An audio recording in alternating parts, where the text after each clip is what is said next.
বলছি যে তারা সুপ্রিম কোর্ট যে রায় দিয়েছেন 31শে ডিসেম্বর পর্যন্ত আমি আপনাদের সেই উপযুক্ত শিক্ষকদের বলছি তাদের স্কুলে যোগদান করতে আমি অনুরোধ করছি।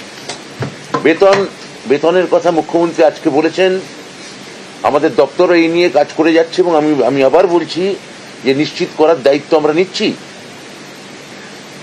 এমন কালকেও আমাদের ডিভিশন বেঞ্চে এসএসসির মামলা রয়েছে, তাহলে এমন কাজ এবং আপনাদের জন্যই এসএসসি লড়ছে, তাহলে এসএসসি যাতে কাজ করতে পারে মধ্যশিক্ষা পর্ষদকেও ঘেরাও করে রাখা হয়েছে। মধ্যশিক্ষা পর্ষদ যারা আবেদন করেছিল এবং একমাত্র সরকারই আপনাদের পাশে আছে, এটাও আপনারা খুব ভালো করে জানেন। তারপরেও আপনারা যাতে কাজ করেন এবং আমাদের সঙ্গে সম্পূর্ণ সহযোগিতা করেন। এবং এমন কোনো আমরা প্রথম দিনেই বলেছিলাম যে আমরা যা কাজ করব তা আমরা লিগ্যাল কনসালটেশন নিয়ে করব, আইনি পরামর্শ নিয়ে করব। তো আমরা প্রত্যেকটা ধাপ আইনি পরামর্শ অনুযায়ী এগোচ্ছি। আমাদের কাজ আমাদের করতে দিন, আপনারা কি আপনাদের কাজ করুন, এইটাই আপনাদের কাছে আমাদের স্বনির্বন্ধ এবং বিনীত অনুরোধ। এইটা আমার প্রাথমিক বিবৃতি আপনাদের এবং আপনাদের মাধ্যমে যারা আন্দোলন করছেন চাকরিহারা শিক্ষক তাদের জন্য আমার বক্তব্য। এবার আপনাদের যদি কোনো প্রশ্ন থাকে আপনারা অবশ্যই করতে পারেন।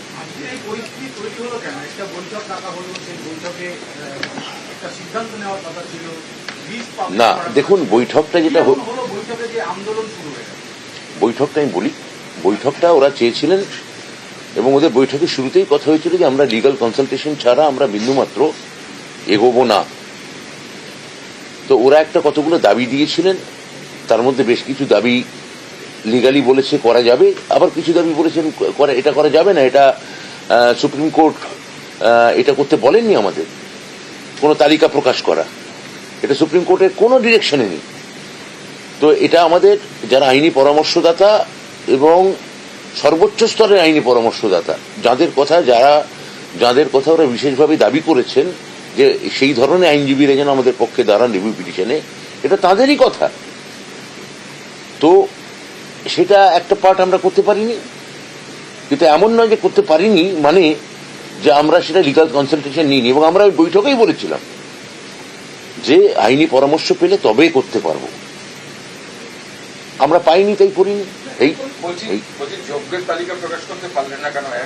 আর যদি আইনি পরামর্শ অনুযায়ী না পারে তাহলে যারা কারা বেতন পাবে, কারা স্কুলে যাবে, এগুলো নির্ধারণ হবে কি করে? সবকিছু তো এর পুরো তালিকাতে আমরা কি বলেছি। প্রথম কথা হচ্ছে যে যোগ্য আমাদের এই 17 তারিখে যে মধ্যশিক্ষা পর্ষদের যে তালিকা দেওয়া হয়েছে, যোগ্য অযোগ্য এটা আপনারা বলছেন আমরা নির্ধারণ করতে পারিনি।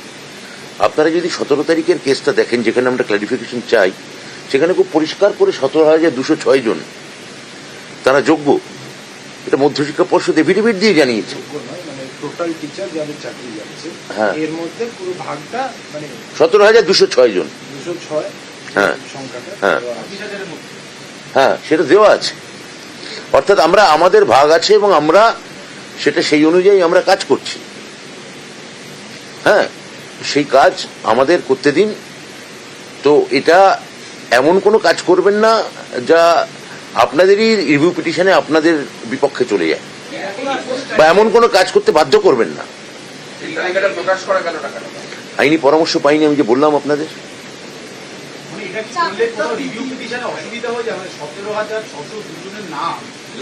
না, এটা তো আমি বলেছি ওরা অনেকগুলো দাবির মধ্যে এটা একটা দাবি ছিল। আমরা ইতিমধ্যেই আমাদের যে ক্লারিফিকেশন সেটা অনুযায়ী যোগ্য শিক্ষকদের ওরা বলেছেন কাজ চালিয়ে যেতে। তাহলে আমাদের যে স্কুল দপ্তরের যে সিস্টেম, সেই সিস্টেম অনুযায়ী এটা করা হচ্ছে। এখানে অনিশ্চয়তা কোথায় সেটাই তো আমি বুঝতে পারছি না।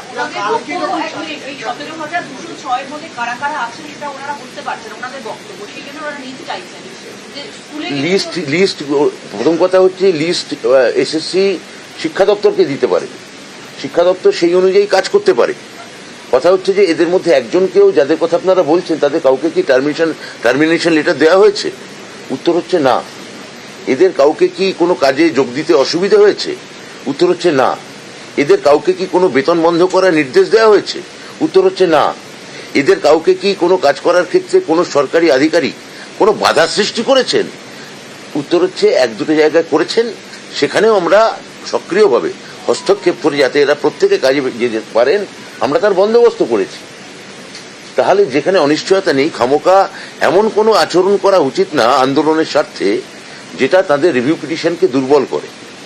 তাদের সঙ্গে কথা বলেই তো আমরা এগোচ্ছি। একজন একজন করে না বললে আমি বলতে পারবো না।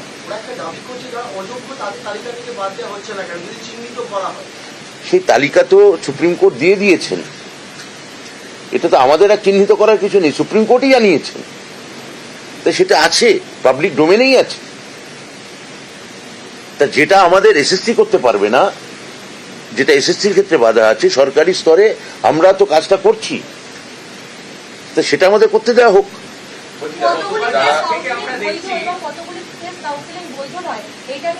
এইটা নিয়ে দেখুন, এটা কোন থার্ড ফেজ ফোর্থ ফেজ এগুলো যেগুলো আপনারা বলছেন আমরা জানিই না। এগুলোর কথা আমরা বলিনি, এসএসসি চেয়ারম্যানও এটা বলেননি, এবং এটা আমাদের কথা হচ্ছে যে এটা সুপ্রিম কোর্টের অর্ডারেও কোথাও লেখা নেই। তাহলে যা লেখা নেই তা কাল্পনিকভাবে ধরে নিয়ে ওরা কেন এটা নিয়ে কথা বলছেন আমি জানি না। শিক্ষাকর্মী বা থার্ড ফেজ থেকে বাকি কাউন্সিলিং এ যারা আছেন বা যোগ্য টিচার অযোগ্য টিচার কারা কারা স্কুলে যেতে পারবেন এবং কারা কারা বেতন পাবেন এই তালিকাটা যদি আপনি বলেন যোগ্য করতে তারা আছে, যেটা সুপ্রিম কোর্ট পরিষ্কার করে বলে দিয়েছেন তো যে কারা স্কুলে যেতে পারবেন, সেখানে তাদের ক্ষেত্রে একটা ভাষা তারা বার করেছেন, স্পেসিফিক্যালি নট টেইন্টেড। তো এটা সেই অনুযায়ী তো আমরা এগোচ্ছি। তো এটা এই মুহূর্তে এটাকে নিয়ে জলঘোলা করে ওরা নিজেরাই নিজেদের রিভিউ পিটিশনের ক্ষেত্রে আমার মনে হয় বিপদ টেনে আনছেন। এটা আমার মনে হয় ঠিক নয়। যেখানে আমরা তাদের স্বার্থে মুখ্যমন্ত্রী সর্বতভাবে তাদের পক্ষে থাকার নির্দেশ দিয়েছেন, তখন এই সহযোগিতাগুলো আমার মনে হয় করা উচিত।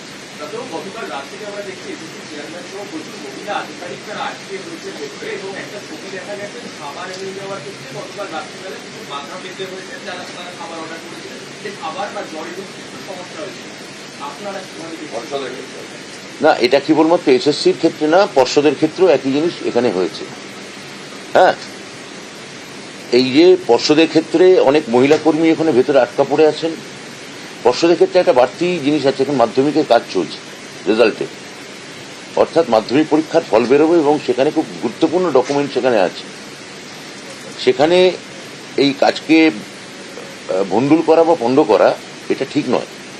এখানে লক্ষ লক্ষ ছাত্রছাত্রী ভবিষ্যৎ জড়িয়ে আছে। তো এখানে আমরা তাদের, এবং যেভাবে কালকে ওষুধ ফেলে দেওয়া হয়েছে, ওষুধ যেতে দেওয়া মানে নিয়ে যেতে দেওয়া হয়নি, খাবার নিয়ে যেতে দেওয়া হয়নি। তবে আজকে শুনলাম যে ওরা, আমি আপনাদের মাধ্যমে শুনলাম যে ওরা আজকে নমনীয় হয়েছেন। আমি আপনাদের মাধ্যমে ওদের কাছে দাবি রাখবো যে আপনারা আন্দোলন করুন, কিন্তু ওখানকার কোনো মানুষের বা কোনো আধিকারিকের যদি জীবন বিপন্ন হয়ে যায় সেটাও আপনাদের একই সঙ্গে মনে রাখা উচিত। একেবারেই সরকার কোনো কড়া মনোভাব নেবে না। আমরা কি এতক্ষণ ধরে আছেন কোনো বলপ্রয়োগ করেছি? আমরা পুলিশ দিয়ে বোঝানোর চেষ্টা করেছি। আমরা একেবারেই কোনো কড়া মনোভাবের পক্ষে এখনো নই, এবং আমরা আলোচনাতেই বিশ্বাসী, আমরা আমাদের কাজে বিশ্বাসী। আমার মনে হয় যে ব্যাপারটা কোনো একটা হঠকারী জায়গায় নিয়ে গেলে আখেরে রিভিউ পিটিশনটা ডিস্টার্ব হতে পারে, এটা বিলম্বিত হতে পারে, সেটা করা উচিত নয়। মুখ্যমন্ত্রী বলেছেন কে যোগ্য কে অযোগ্য আপনাদের দেখার বিষয় না। এটা সত্যি তো সুপ্রিম কোর্ট বলে দিয়েছে। মুখ্যমন্ত্রী তো ঠিকই বলেছেন।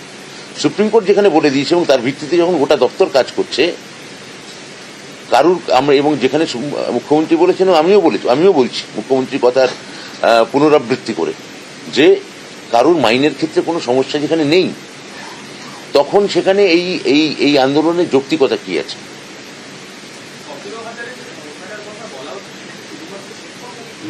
না, গ্রুপ সি গ্রুপ ডির ক্ষেত্রে তো একটা পরিষ্কার সুপ্রিম কোর্টের ডিরেকশন আছে। আমরা রিভিউ পিটিশনে তাদের কথাটাও বিশেষভাবে বিবেচনা করে আমরা আনবো, কিন্তু সুপ্রিম কোর্ট এখন অব্দি শিক্ষকদের ক্ষেত্রে যে নির্দেশ দিয়েছেন সেটা আমরা অক্ষরে অক্ষরে পালন করবো।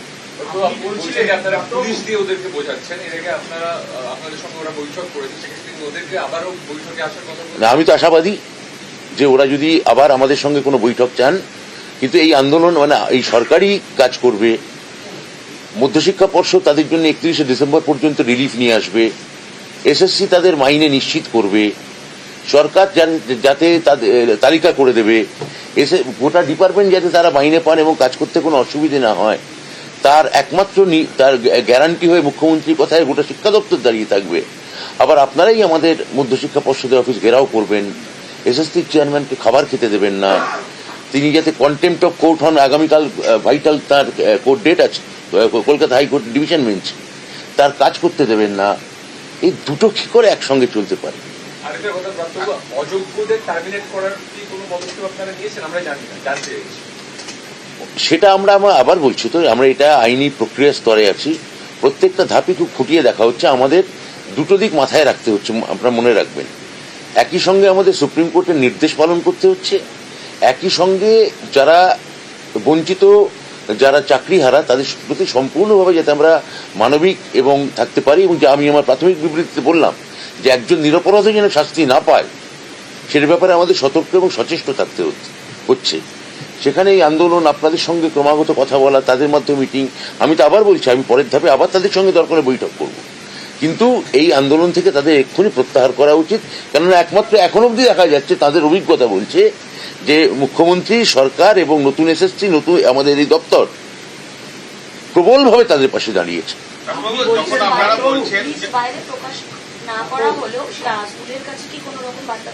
সেই সিস্টেম আমাদের কাজ করতে দিন না। আমি তো এক কথা কেন বলাচ্ছেন বারবার? আমি তো বারবার বললাম, কাউকে কি টার্মিনেট লেটার দেওয়া হয়েছে? কারোর বেতন কি বন্ধ করা হয়েছে? হয়নি তো।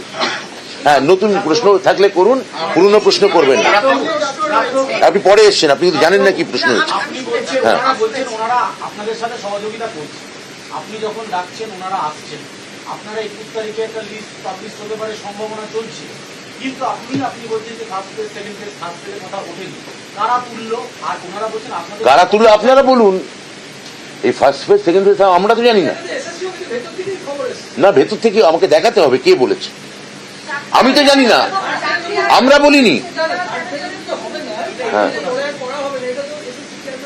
আমার মনে হয় না, আমার মনে হয় লিগাল ক্লারিফিকেশন যেটা কাজ চলছে, তা না হলে আমরা এই বিষয়ে ওরা কে কি বলেছে, আমি এটার কোনো সুপ্রিম কোর্টে তাদের ক্ষেত্রে কোনো গাইডলাইন নেই।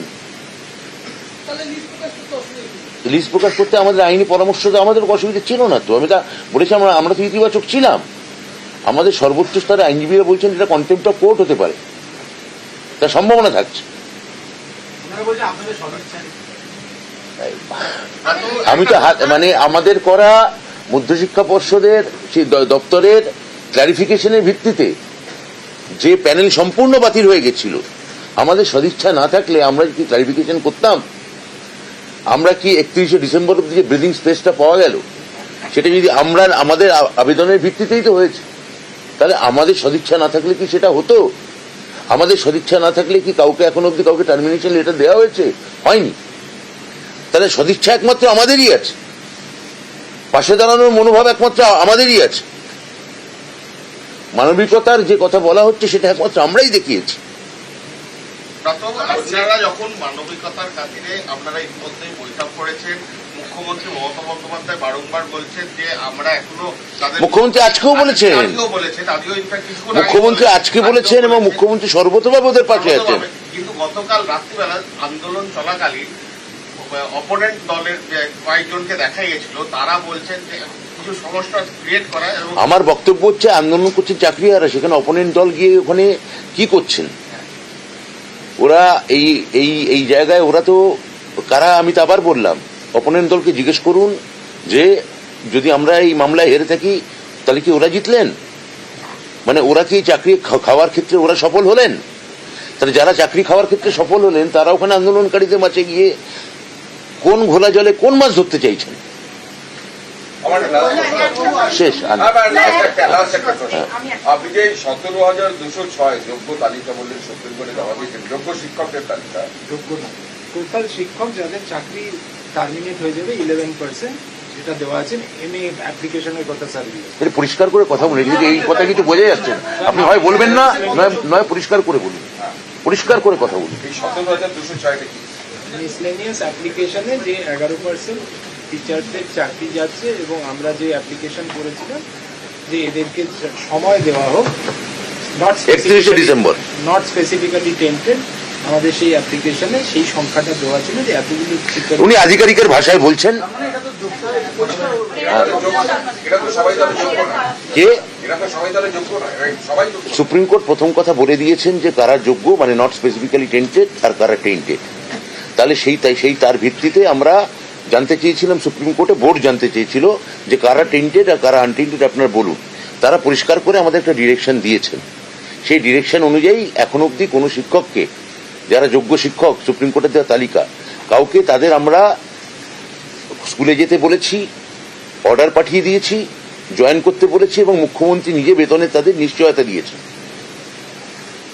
হ্যাঁ, সেই সংখ্যাটা কি 17,206? শিশুখাটা কত, আরো বেশি? হ্যাঁ,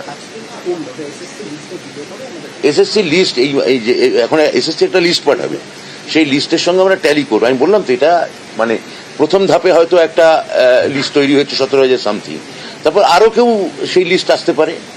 যতক্ষণ না আসছে এটা এমন কোনো কথা আমাকে দিয়ে বলানোর চেষ্টা করানো উচিত নয় যে যেটা মানে সুপ্রিম কোর্টে কন্টেম্প্ট হতে পারি।